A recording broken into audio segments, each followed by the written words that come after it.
Irmãos, hoje nós faremos um pouco diferente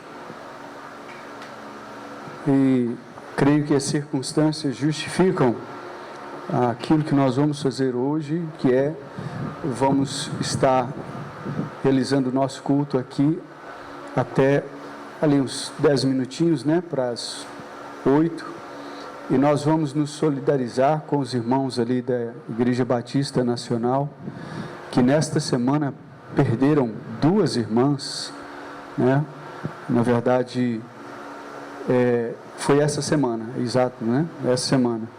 E nós vamos estar ali, dando uma força, ajudando os irmãos, orando por eles, com eles, sendo que a irmã Francisca veio a falecer hoje de manhã, a esposa do pastor Devanir, e nós vamos estar meditando na palavra do Senhor agora, e assim que a gente encerrar a meditação, todos já estarão livres, prontos para estar estendendo ali a sua destra de comunhão aos irmãos. Eu quero agradecer aqui o casal que está ali conosco, Edson e Érica, não é isso? E vem do Espírito Santo, O Espírito Santo é muito bom, Vem do Espírito Santo, é uma bênção demais. E sejam muito bem-vindos, viu, irmãos? Sempre que estiverem aqui em morada, nós nos alegramos com a presença de vocês. Obrigadão. Alessandra, irmã Áurea e alguns irmãos já estão lá ajudando os irmãos, então nós vamos estar aqui meditando e vamos fazer desta maneira, demonstrando nosso apreço, nossa comunhão pelos irmãos que estão enlutados. Lucas capítulo 18, verso 1 a 8, nós já fizemos uma breve meditação nesse texto na reunião de oração na casa da irmã Fia, e nós vamos estar lendo esse texto, tirando pelo menos 3 lições importantíssimas para nós sobre a oração, a necessidade de sermos perseverantes na oração. Precisamos ter uma oração perseverante, persistente. De tal forma nós devemos até perseguir a vida de oração, perseguir aquela atitude como um cão caçador daqueles bons mesmo, persegue a caça, enquanto não a põe numa situação em que ele diz, minha parte eu fiz. Então a perseguição é aquela atitude de esforço dedicado, e nós precisamos aprender sobre isso.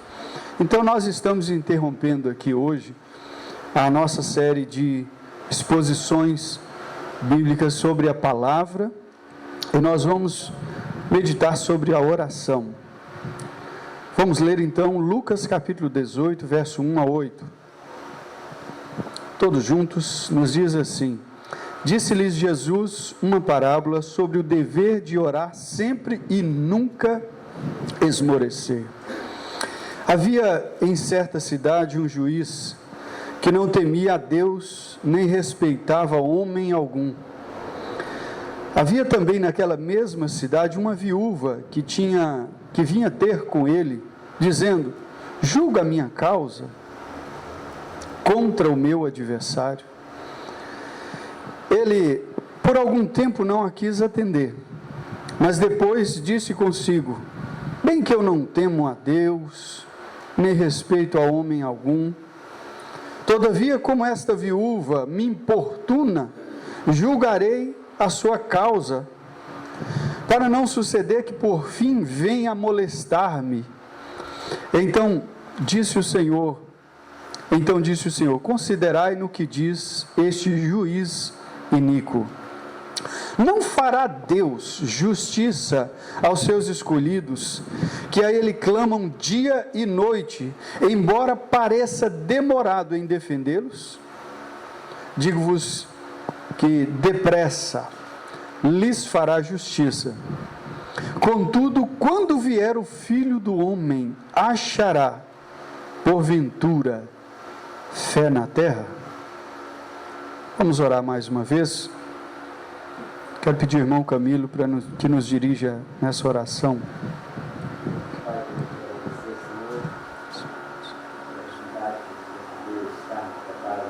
Em Jesus.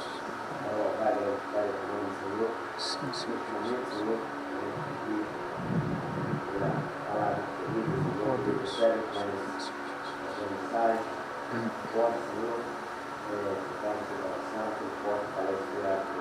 Amém. Deus nos dá a direção. Tudo, Senhor. Amém. Amém. Meus queridos, a vida cristã não roda, não rompe, não vai sem oração e sem a leitura e a meditação na palavra. A vida cristã sem oração é como um carro sem combustível. Não dá.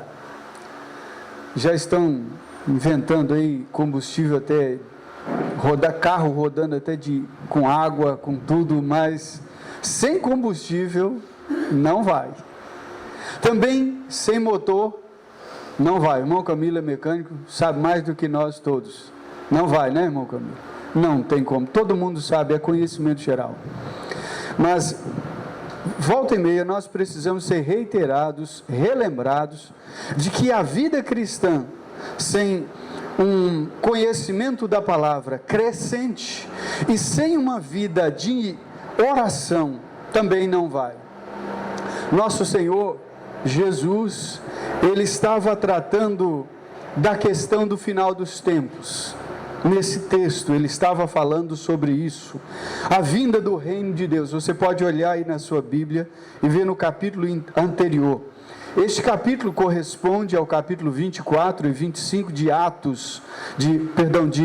Mateus, capítulo 24 e 25, onde Jesus traz uma série de parábolas, que inclusive são expostas aqui também em Lucas, mas estas duas parábolas que nós temos aqui no capítulo 18, sobre a oração, a parábola do juiz iníquo e a parábola do fariseu e publicano só se encontram em Lucas.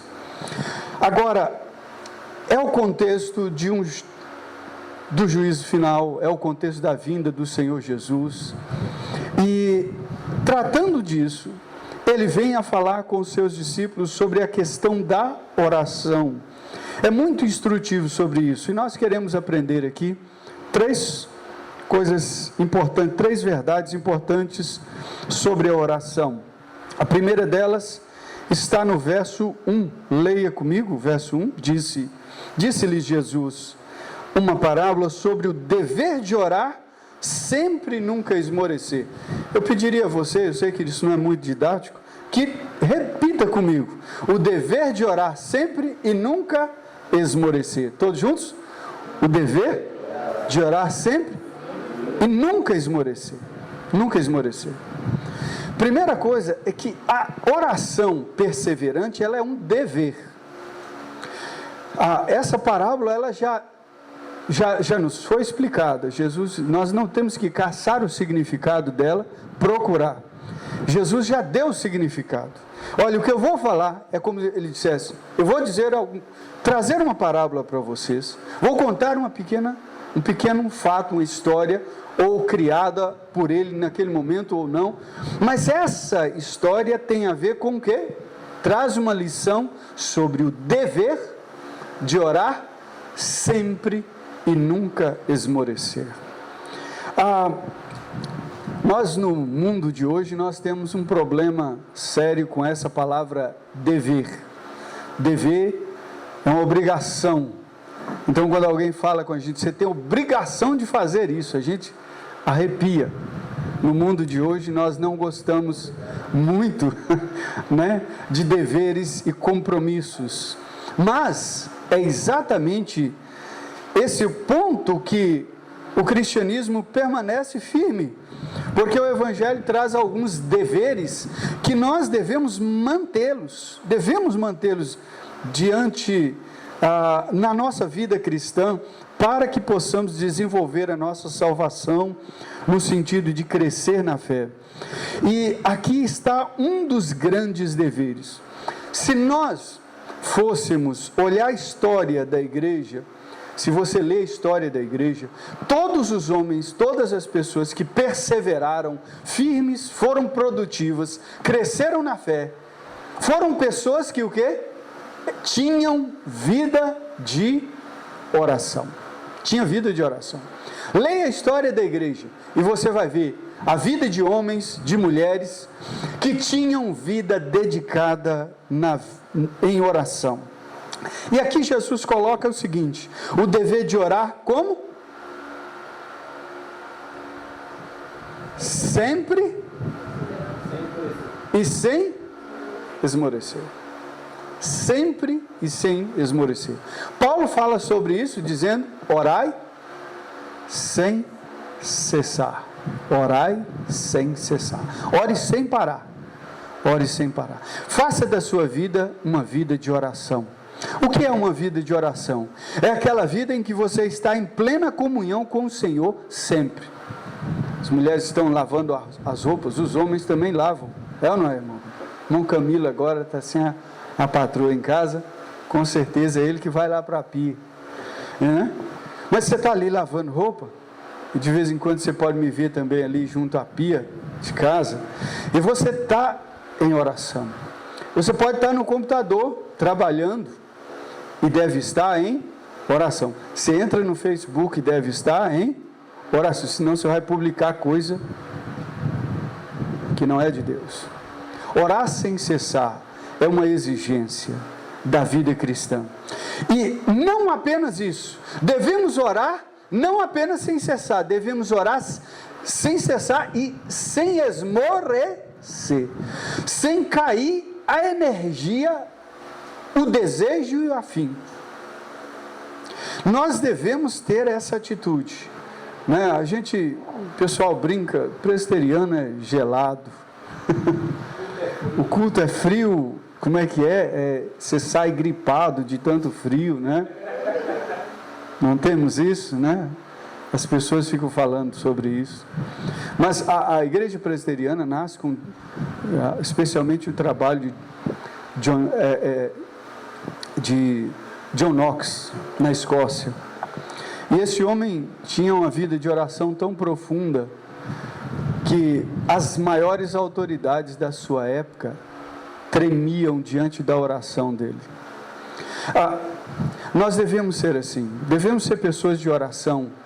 Quando as pessoas olharem para nós, que elas possam ver, olha só, ali vai um servo de Deus que anda na comunhão com Deus, amém? Comunhão. Quando ele fala, ele está em oração. Quando ele canta, ele está em oração. Quando ele negocia, ele está em oração. Quando ele vai participar dos deleites, das coisas mais deleitosas, o futebolzinho nosso, não é? De sábado, né? Ali na quadra, ainda assim lá nós devemos estar em oração, em comunhão com o Senhor. E a prática da oração pessoal também. Segunda verdade que nós aprendemos, vamos comigo, verso 2 até o versículo 7. Note uma coisa nesses versículos, acompanhe aí na sua Bíblia. O verso 2, Jesus apresenta um juiz. Esse juiz é arrogante, ele é prepotente, arrogante, ele é arrogante porque ele arroga para si uma autoridade que ele não tem, que é a autoridade de questionar e de não respeitar o próprio Deus. Ele se acha o juiz sobre o juiz dos juízes. Ele é arrogante, prepotente, mas ele também é iníquo, ele é mau, ele tem prazer na maldade. Já existia isso naquela época? Sempre existiu, pois sempre existiu. Esse juiz, então, nessa situação, ele só escuta quem ele quer, ele só faz o que ele quer, não respeita homem algum. Pois é, Jesus disse que apresentou-se diante dele uma mulher, que naquela época já tinha suas dificuldades para viver.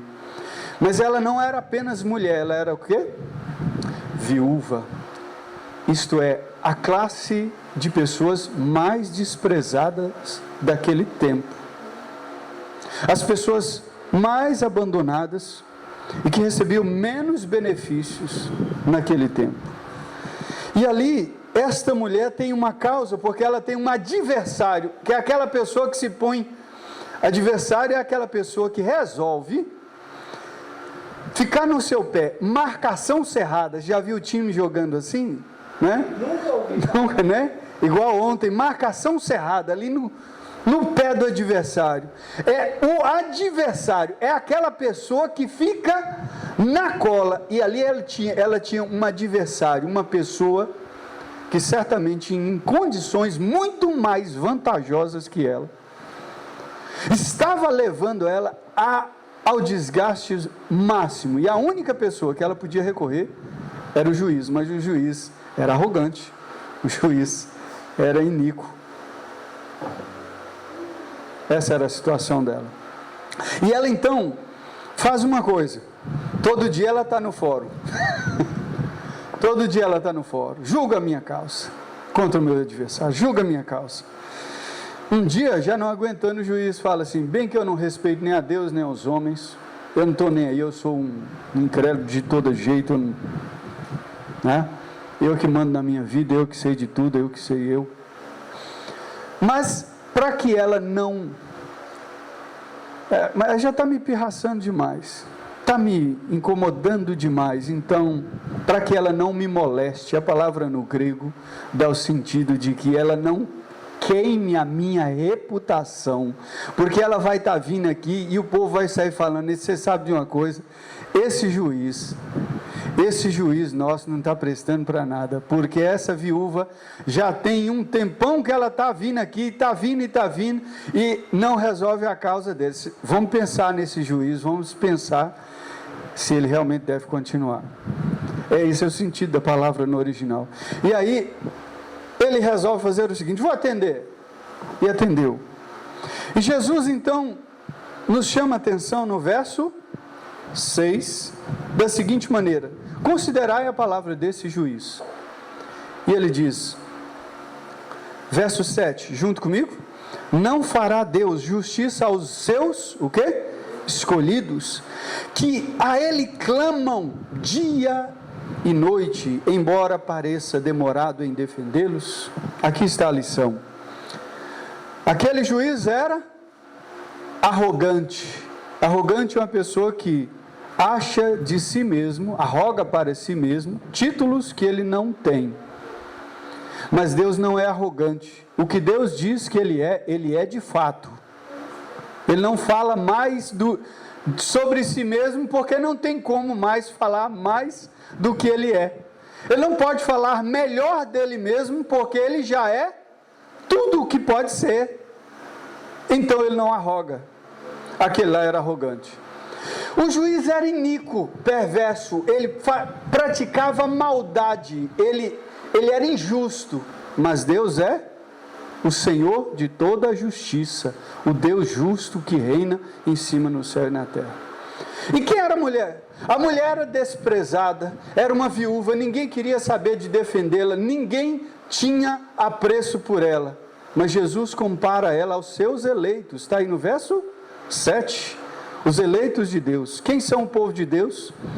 A menina dos olhos de Deus, o povo escolhido, o povo amado por Deus, o povo querido por Deus, protegido pelo Senhor, o povo guardado do Senhor.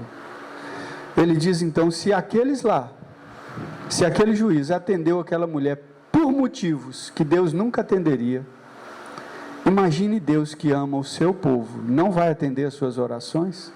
Amém? Que motivo, irmãos, para nós orarmos, não é? Deus está atento às nossas orações. Ore em nome de Jesus, clame, Deus está atento. Deus está atento. Mas nós encerramos com o verso 8. Vamos ler todos juntos? Digo-vos que depressa lhes fará justiça. Contudo, quando vier o Filho do Homem, achará porventura fé na terra? Essa pergunta ela é profunda e séria, porque Jesus falou de perseverança, de paciência, de constância. Mas ele diz aqui que quando o Filho do Homem, isso é, ele vier, essa fé que persevera não vai estar no coração de muita gente. As pessoas seriam imediatistas, as pessoas iriam querer as coisas rapidinho, demais, rápido demais. Isso é o contrário de fé. Fé é você perseverar e saber que Deus pode parecer demorado, mas Ele não demorou. Ele está no tempo certo. A fé verdadeira é aquela que ora com perseverança, ainda que Deus pareça demorado. Amém? Vamos orar? Será que o Senhor está encontrando em nós fé? A fé que persevera? Vamos orar. Senhor bendito, nós pedimos ao Senhor perdão pelas tantas vezes que fomos impacientes, pelas muitas vezes que temos sido, Senhor, precipitados naquilo que vamos decidir, que vamos fazer. Quantas vezes nosso coração quer correr, Senhor, à frente do tempo que o Senhor deu para nós, do tempo que o Senhor exige de nós. Muitas vezes nós até abandonamos a oração, as reuniões de oração, a comunhão com o Senhor, por causa do nosso coração precipitado e a nossa grande falta de fé. Aumenta-nos a fé, para que vivamos com perseverança nesses tempos difíceis. No nome de Jesus nós pedimos. Amém e amém. Amém? Que Deus abençoe.